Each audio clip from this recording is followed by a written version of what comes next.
press the bell icon on the YouTube app and never miss another update. But Kareena, when I was growing up, my perspective was different. Now when I'm older, my perspective is different. So, here we are, Mowgli, Legend of the Jungle, Andy Serkis. It's so good to have you. It's a very, very special moment. Okay, great. That rule of no flash has clearly gone out of the window, probably into the jungle. Andy, I'm going to give you the mic. Hello, everybody.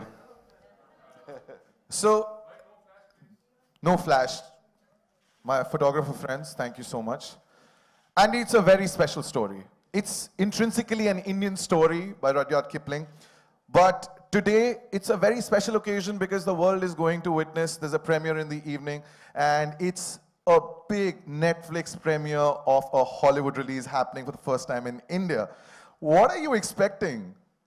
I mean, I'm just thrilled beyond belief. It really is a dream come true that we are opening this film here. You know, to bring this film back to its root source, to tell this story, you know, an interpretation of which I believe has never been seen in the country that inspired it, is absolutely, it's so exciting. And you know, this would not have happened were it not for Netflix acquiring this movie. And when we were conceiving the film, when I began to direct this film, I always imagined it as having a global reach as a story. It's a really international story. And the tone of this movie is much closer to Rudyard Kipling's book than other versions. I mean, people's preconceptions about Jungle Book really come from the 1967 animation. A lot of people think that's where it was.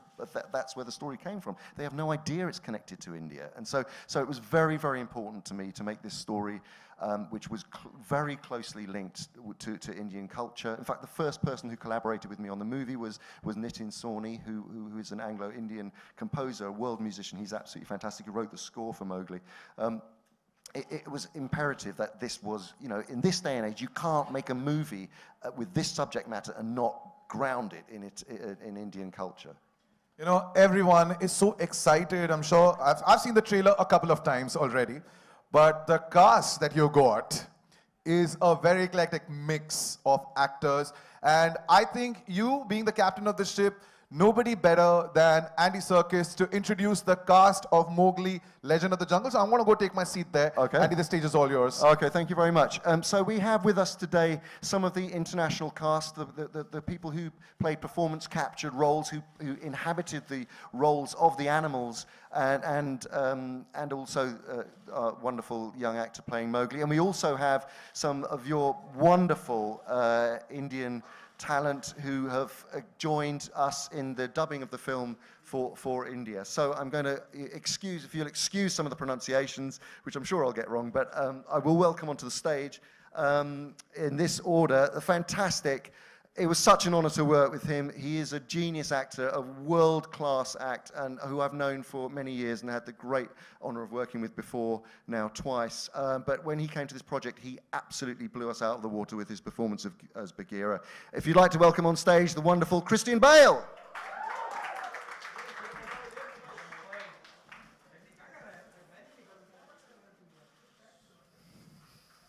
Hello, mate. Say a quick hello. Are we saying hello as individual, or should we just bring everybody on? I think we should bring everyone on. Okay, and then we'll get into it. Okay. So next up is a phenomenal actress who you will know and love. She obviously came into public recognition with Slumdog Millionaire. I worked with her on Planet of the Apes. She is so brilliant in this movie as Mesua, Mowgli's human mother, the wonderful Frida Pinto.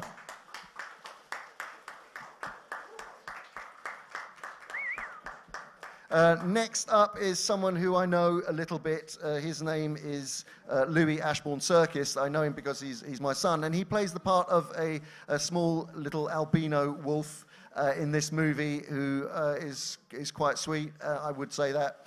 But he's now a grumpy teenager. Here he is, Louis Ashbourne Serkis.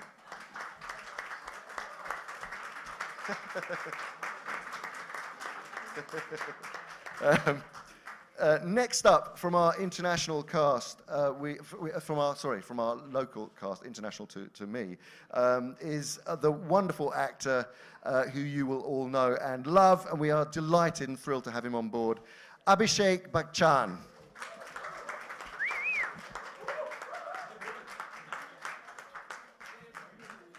Hi, Abhishek. Lovely to meet you. Thank you for having me. Thank you very much. And then next up, the incredibly talented, wonderful actor who you will, again, know incredibly well, Anil Kapoor Khan. Anil Kapoor. Anil Kapoor.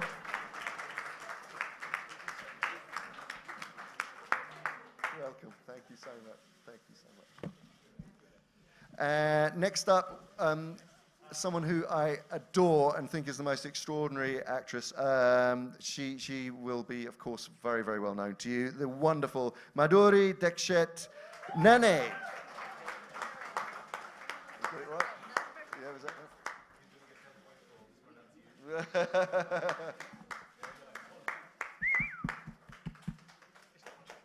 No, there isn't a lot. Thank you. A lot of flashing, though. And then finally, we have with us today a young, talented actor who will steal your hearts as the central character of Mowgli. He really has done an extraordinary job. He was dedicated through this whole process. This was a very, very long job, and he stuck with it all the way and gave every single ounce of himself. I'd like to introduce to you the very talented Rohan Chand.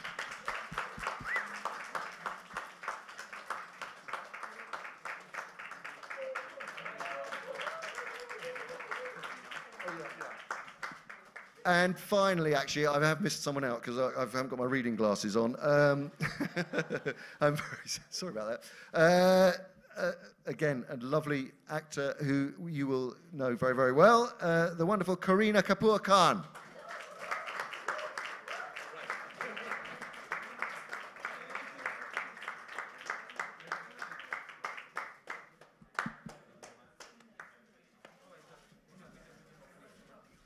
All right. Hello.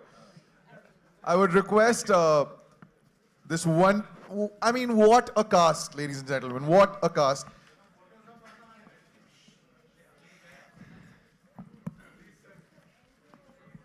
Now, hey. You'll all get your opportunity for a photo. Thank you. But because कहानी हिंदुस्तानी है तो हिंदुस्तानी ज़बानी में ही हम कुछ दिखाना चाहेंगे आपको, and I'm very excited because without any further ado, now if you could just now focus on the screens, ladies and gentlemen, here is presenting the Hindi trailer of Mowgli, Legend of the Jungle. If you could just... Everyone wants to see it. Again, with all these wonderful people, of course, we're missing out on one person who has a son called Tiger, and now he plays a tiger, Mr. Jackie Shroff, who's not here. But ladies and gentlemen, I think we all deserve to see the trailer once again. So can we please play the trailer once again? It's a request. If you could dim the lights again. Oh, wow, they're listening to me. Nice. The word wow again and again. I'm going to stand here and performance capture, acting, the voices of this absolutely fine cast. It streams on Netflix on the 7th of December in a language of your choice. There's Tamil, Telugu, and English, and of course, Hindi. But I think I want to start with Andy. Andy, I have grown up with this story like a lot of us. I have grown up with this book. I have grown up with watching it on television. What makes Mowgli, Legend of the Jungle, now in 2018, so distinctive from all the adaptations? I think one of the most important things about this version that does separate it or differentiate it is a really, it's really searching for the heart of Mowgli. I think in many other adaptations, it always seems like Mowgli is sort of almost left on the side while the animals do star turns, and that it's a sort of, he's part of the story but not central. We wanted to make a Mowgli-centric story, and it's about his very complex psychological, emotional journey of self-discovery in a world and you know, caught between two worlds which are changing, and that's really at the heart of it. And it is so tonally, it is closer to the book as a result. It feels that book had that, and sometimes some of the adaptations haven't really gone as far as they can to really extract that visceral sense of what it is to be caught between, you know, to not have a real sense of belonging, and that's what hopefully the audiences will relate to in this modern context. Kristen, my next question would be to you. A big Netflix Hollywood release. The premiere is happening in India. How does it feel? Have you gotten used to everything here in India, which is different? No, but you know, it's just the very tip of the iceberg. You know, I filmed here before in 2011 in Rajasthan, in Jodhpur, with The Dark Knight Rises, and then I brought my family out here. We've been here for 4 days. We travelled through Delhi and Agra and Jaipur, and then just arrived here in Mumbai. And you know, tiny scratch of this incredible country, which has sort of a world within itself. But it's so appropriate for Mowgli to premiere here. All right, and Rohan. Hi. I like your hair right now too. All right, Rohan. It's a very famous story. Literally every single person in this room and across the world knows this story. People have played Mowgli before. How long did it take for you to get into the character? Like, did you put in a lot of years, you know, probably getting ready for this character of Mowgli, which is iconic? Yeah, so much like all of you, I actually grew up reading Rudyard Kipling's short stories as well. And, you know, I really loved them, and I really loved Mowgli, you know, the boy who grew up with wolves. He was almost like my hero in a way, but I put a lot of work into this through like the physical side of the character. I did a lot of research on YouTube, and I actually went to upstate New York to camp out with wolves in a wolf conservatory center in order to like observe their movements and kind of observe how they interact with each other, and I try to apply that to Mowgli. Man, I like it. He did his research on YouTube. I would have aced my exams if I had the internet back then. All right, ladies and gentlemen, of course, I have a lot of questions, but I'm sure that you want to ask your questions. So if you could just raise your hand and a mic would reach you from friends here. Yes, there's a question. Yes, you could start from here. Oh, there's a question coming from there. There's already a mic. I have the mic, Hi. so shall I just start? If you could just address... I have the mic, so I'm just going to start. Hi. My question's for Andy, actually. You know, I know Suren just asked you about Jungle Book in the modern context, but my question is actually a variation on that. What would you say is the relevance of the story today, especially with the whole sort of man-animal conflict, conservation, the environment? You know, there's like kind of sharks, Jaws made sharks scary. Is there a possibility that kids might be afraid of tigers after this? I'm just wondering about all these sort of things. And the film does have layering about these things. Yeah, I mean, I think that our version of the film does, first of all, it digs into the notion of what it is to be an outsider. That is perhaps the most important aspect of the film, what it is to feel displaced, what it is to not feel that you belong anywhere. And that's why I think it will resonate. We live in a world that is full of people who are told to find differences in others rather than accept others, and we, you know, that is one of the things that I think is incredibly powerful about this story of belonging. I think on a sort of very small kind of political level, you can't make a version of the Jungle Book now in 2018 without recognizing when it was written, where it was set, the history of the time, and we've tried to bring that to bear in some small way in the film, in the way that in the human relationship to the jungle, in the terms of colonization, in the terms of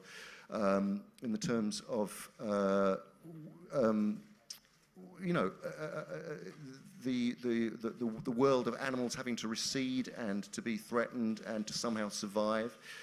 So there is a comment on the fact that we are daily losing great swathes of paradise in our world.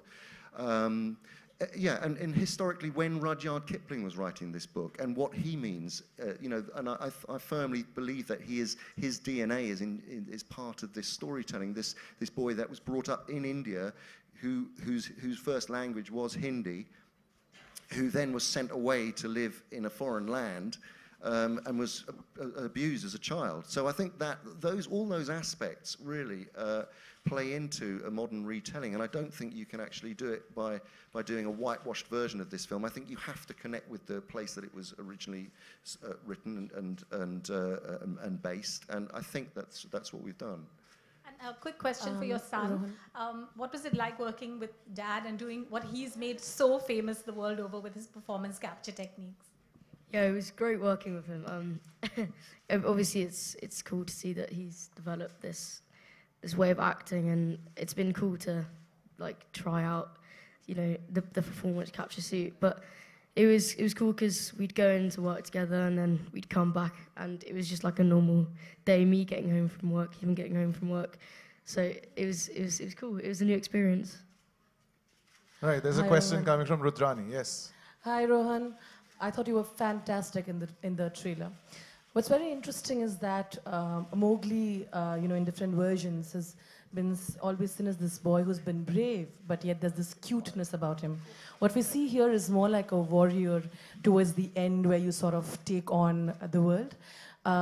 Did you ever think, if you read books, that you would sort of be portraying this version slightly darker, slightly more fierce in your research, or whatever you thought you would do it? Well, I mean, for a boy growing up in the jungle, you would kind of have to be kind of fierce, to compete with these animals and everything. But also, I think our movie is kind of closer in tone to Rudyard Kipling's book, which it goes kind of deeper a lot with the characters. And also, like, something that I really admire about Mowgli is really just his perseverance, because obviously he was dealt a very bad hand in life, and his parents were killed in the jungle when he was just a child, and stuff like that. He just keeps getting obstacles thrown at him over and over and over again, but he still manages to find a way to just like push through those obstacles. So I think that's really amazing about him. My question also, thank you so much, Rohan. My question is for Mr. Anil Kapoor. I was having this discussion with Andy earlier about how we've never seen Balu being so authoritative. He's always been presented more in this comical sort of buffoonery, who sort of also has a light, laughter in the film. But here it's got this a little bit more complex layers. Was that all something that sort of attracted you in when you're voicing it out, when you're portraying? Did it sort of help to do this character in a different twist? First of all, let me be very honest. I was very, it was an honor for me that I was approached to do Balu's character. And of course, when I saw the film and saw portions of it and read about it, I said, it's definitely more textured and more layered, so it made it much more exciting. And of course, it became a bit, I have to be very honest, because there was, whenever I got stuck, and because you see, obviously, we're used to having the director when we were doing the voiceover, so I was, if he was not there physically present, but Andy's voice was there. So whenever I got stuck, I would hear his voice again and again and again and again, and understand what is he thinking, how is he doing it. So thank you very much. Thank you very much. So because it became a great reference for me, whenever I got stuck, you see, my interpretation was there, but there are times when you need someone to bounce. So this was a great time. I would listen to it 6 times, 7 times, 8 times, and understand it, and then go and do it. So that made it much more exciting for me. Yeah. Thank you very much. Yeah. Thank you. Question from here? Kareena ji. कहाँ से आए? Mic है आपके पास? Hello. Yes. Yeah, I just had a question for Abhishek, if he could answer. We've seen so many versions of the Jungle Book through the years and through the decades, in fact. What do you think is about this story that, allows so many frequent retellings of it over and over again? What exactly draws people to this story again and again? I think what's wonderful about the story that Rudyard Kipling had written is that it appeals to every age group through time. When I was a kid, in the early 80s, and we watched Disney's Jungle Book, which I was told today released in '67, your favorite character inevitably was Baloo, because he was the fun-loving guy. As a kid, you like that. But then when you grow older, you know, your choices change. And then as an adult, you prefer a character like Bagheera because he represents certain responsibilities and values which reflect within you. So what's really nice is, I think, whichever stage of your life you watch this film or read the story, there's something for each and every age group to take away from. There are great sense of values, morals, principles, life's learnings and teachings that you can imbibe and take away. So I think that's why this story keeps getting retold. Having said that, I think Mowgli is the most accurate telling to Kipling's story. I think the rest have been, there have been certain liberties that have been taken to make it more possibly child-friendly. I think Mr. Serkis's version is most honest and true to the original script that Rudyard Kipling had written. Having said that, I think you realize that there's a lot more depth in the story. Okay, there's somebody frantically waving a hand in front of your face. Okay, sorry. All right. No, I'm just used to Netflix saying 5 minutes, 3 minutes. I was just wondering, are they telling me to shut up? Sorry. Sorry. Hurry up, hurry up. Okay. It's a 30-second bite. Netflix, not from Netflix. Yeah. Okay, sorry. So, so I think you realize that there's so much more depth and layering to this story than what we initially thought when we saw it as children. And I think this representation of the story is most accurate of that, and that's why it appeals across time. I believe there was a question coming from that side. Where? Okay. Hi, my question is for Mr. Christian Bale. This is Pooja from Good Times. I wanted to ask you, Bagheera is the Black Panther, but he's also mentor and friend to the man cub Mowgli. So how did you prepare for this role, and was there pressure in adapting Mr. Serkis's interpretation of Bagheera? No pressure at all. I mean, Andy, we first met when I was 19 years old. He's always been a phenomenal actor. And then he's really mastered this whole performance capture thing, which when you first start it, you think, what are the secrets? What are we looking for? There's always those elements that you're not sure what the priority is, but he could guide me on that. And eventually it just comes down to it's acting. It's just like anything else. It's just different distractions with performance capture than anything else. You know, Bagheera is really fantastic character. It was really about observing panthers, you know, trying to get the movement down. With performance capture, you get to act directly, you know, with Andy and with Rohan, and we had a great sort of 3-4 crazy days of doing that, but it affects your performance completely. It's fascinating. It's a new world of possibilities of what an actor can transform himself into. Over here, right here. Mr. Christian Bale, my question is again to you. This is Russell De Silva. What I would like to know is that you have a knack for completely physically and emotionally transforming into any character you play. But unlike many great actors alike today, you also started out as a child actor like Rohan, perhaps 12 or 13 when you did Empire of the Sun. So is there any point when perhaps a saturation sets in, or you feel like you need to take a break considering the demanding roles you do? Yes. But could you elaborate a little bit on that, please? No, sorry. No. I didn't hear the last bit. Could you elaborate on that? Could you elaborate on that? Elaborate? Yeah, you just got to stop acting, be human. But Rowan's got tons of different interests. He's a really intelligent kid, way more intelligent than I will ever be in my lifetime. And just being curious about different things, and that informs being a good actor. You got to walk away from it. You got to walk away from films. I imagine every actor up here will say that.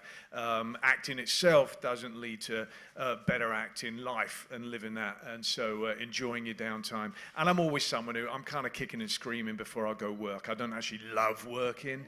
I love not working. And then when I start working, I love working, and I never want to stop that. So I like whatever I'm doing, you know, but I've recognized that if I don't have downtime, you start to just sort of act like other actors instead of acting like people. Hello. Where, ma'am? Here.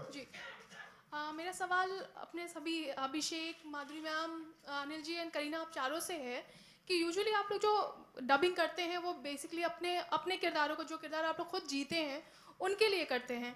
यहाँ जब आप एक मतलब जो किरदार जब अलग से डब कर रहे हैं जो आपने निभाया नहीं है, वो कितना आसान या मुश्किल होता है comparatively? How was it being the Python? Giving voice to the Python. Yeah, I giving think voice you to the have- Python. You haven't spoken, so please. हाँ, मैं हट जाता हूँ, मेरे को पता है, मेरे को मार पड़ेगी. 1 second. Good enough, you guys? You can see? Yeah, please, Kareena. Well, of course, from the roles that I've played normally, which has been, completely different to what Ka's character required. I think I enjoyed this a lot more because I found her voice very, very powerful, very, very, it had to be slightly hypnotic because she kind of hypnotizes Mowgli and in a way to take his decision, and shows him the way, to his journey, the path. So obviously it's slightly hypnotic, slightly seductive, very, very powerful. I felt like when I was dubbing, I felt like, I don't know, I was like on stage. I had to be slightly more theatrical. The voice had to sound like it wasn't me. So I actually enjoyed doing it. When it was over, I was like, God, why weren't there more scenes? Madhuri, ma'am?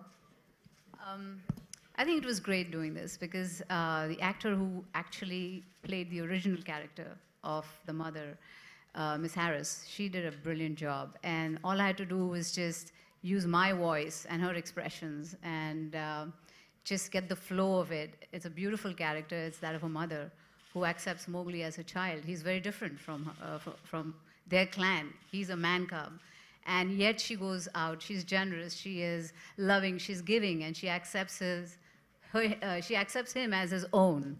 And that was a wonderful thing, I think, which is needed in the world today. People are different, and you need to embrace something that's different, and that's what she does.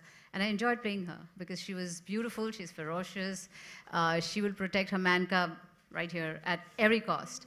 And I just loved and enjoyed playing her. Anil sir, I'm going to add a little more to the question. When you watch the Hindi trailer, Anil Kapoor is also there. Like, the way you speak, in real life, and even Balu, there are these worlds that are mixing. Is it difficult? And every actor wants to do a role, if it's been done before, differently. Were you watching what was happening in the English version while you were, I did say that, yeah, I did, because I would, try out first, and as I said it, that if I got stuck and I was not happy, and I would listen to it, because I would go back and forth, listen to it in the theater, go into the, do all those crazy things, and and then I had the reference. So I was fortunate that I had the reference of the great Andy. Otherwise, still I think I have to learn a lot. It's just the beginning for me at least, and I wish I get an opportunity where I would get to work with all these great talented people like Christian Bale and Andy, and of course. Abhishek just mentioned. Yeah, Frida. Frida, of course I did, the phenomenal film which we did together. It was a great experience and it was wonderful. And again, we are on the stage again after 10 years. I hope this is also... winning awards, basically. No, it's not the award. I think more important, we should not think about the awards. I think it's the more the people see it and enjoy it and remember it. I think that's what our reward is. Yeah. So, was it easy? No, not Louis, not you. Abhishek, was it just easy to get the swagger? Because I think Bagheera's character has got a lot of swagger. The way he speaks, he's of course training the man cub Mowgli. Was it easy for you to just be this deep baritone voice which you already have? Ooh, 5-mark question. No, it was very, very challenging. What was liberating about this entire exercise is, I think for the first time, in our films, in our industry, there is a huge element of your personality that you always bring to a character, which is probably not prevalent in the West. In Indian cinema, that's almost a prerequisite. What was nice is you got liberated because you got to be an entirely new character and you weren't confined within those boundaries. What was really nice is, I wasn't playing a human being, so that was new. And keeping that in mind and keeping the way Mr. Circus had designed the character, the way Christian had performed it, and then to try and Indianize it, that was very challenging. Also, to fit linguistically Hindi into an English dialogue is very challenging. They're two completely separate languages which have a different tone, a different meter. So that was challenging. But I think in terms of, to answer your question, I think these two gentlemen brought in all the attitude and swag that Bagheera needed. We merely tried to live up to the standards that they had set. I'm going to take one more question, ladies and gentlemen. Renuka? Hi. Yes. Hello, everyone. Christian, my question is for you. You have from Dark Knight to the Black Panther, if you can take us through the voice modulation that you work on. Because I remember one of the interviews you said that your wife was initially, when you said that you did the Black Panther voice, she wasn't really amused with it. But if you could just take us through how you work on your voices. Well, with Batman, I just felt stupid. And when I put on the suit. And so I felt like he should sound as monstrous as he could. And what you're referring to is I went home after the screen test and my wife said, "What did you do?" And I showed it and she went, "Oh, well, you blew that, didn't you?"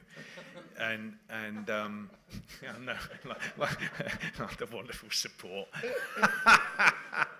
Yeah, and with Bagheera, you know, he's described in the book as having, I think it's like, he says something like, it's a voice like dripping honey from a tree. But he's cunning, he's bold, and he's reckless as well. He's also a wounded individual because he grew up with humans. He saw his mother die, and then he decided to become a panther, and he broke through that lock. But what I liked very much is there's similarities between him and Mowgli, and also him and Shere Khan, because for Bagheera, he's had to work out what his identity is and where he belongs. And then in terms of him and Shere Khan, Bagheera has taken the damage that he's received in his life and he's turned it into love and positivity, whereas Shere Khan has taken that damage and turned it into bitterness and into hatred. And I just wanted to have a sense with Bagheera of great nobility, of sounding soothing for Mowgli when it was needed, sounding avuncular, but then also sounding very threatening when he needs to be. You know, the Rudyard Kipling book says nobody would cross Bagheera's path. Nobody wanted to, and everybody feared him except for Mowgli. Okay, there's one more question. We have time for one more question. Hello. There's a mic already. Hello. Where's the mic? Yes. Hi, I wanted to ask Frida. Frida, right there in the middle. Hi. Since you've grown up reading the Jungle Book, how much of that did you bring into your role for this movie? And also, what was it like working with Andy again? Well, it's always a pleasure working with Andy, and I hope there's many more. You know, Andy and I, when we worked on Rise of the Planet of the Apes, that was my fourth film ever of my career. And I had no idea what motion capture was or what I was going to have to do on set. And it's a very strange thing when you come to set and you watch a grown man in a suit with dots on his face and a camera attached to his head. And then Andy starts performing, and then you completely forget that you're watching a man. You're just watching Caesar come to life. So similarly, I knew, you know, working with Andy on this particular project, that all the animals, all the actors lending themselves to motion capture were going to be taken care of, because really what he's focused on is a performance and not just, you know, the big set of it all. What was your other part of your question? Was how was it? Oh, how did it influence? How did my childhood influence? You know, the beautiful part about this Mowgli adaptation, and I don't know if everyone has seen it, is really what Andy does. It's an ode to India. I remember him telling me before, I think it was before I left for South Africa, that he wanted to do my parts in Hindi and he wanted to attempt it and go down that route.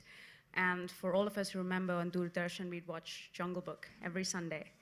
And there's so much of the human life in the village that was captured in that version, and I have not seen that version anywhere else, in any other adaptation. So for me to go to South Africa and actually work with fellow actors, all speaking in Hindi, all enjoying a kind of a version of the Holi festival, singing a lullaby written and composed by Nitin Sawhney, all of those beautiful things that I associate with India came to life in this movie. So yeah, very grateful to Andy for letting me speak in Hindi in this film and letting me dub myself.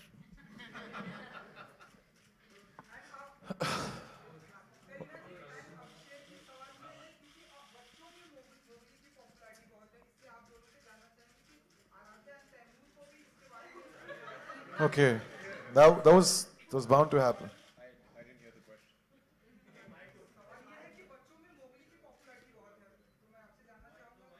Your own kids.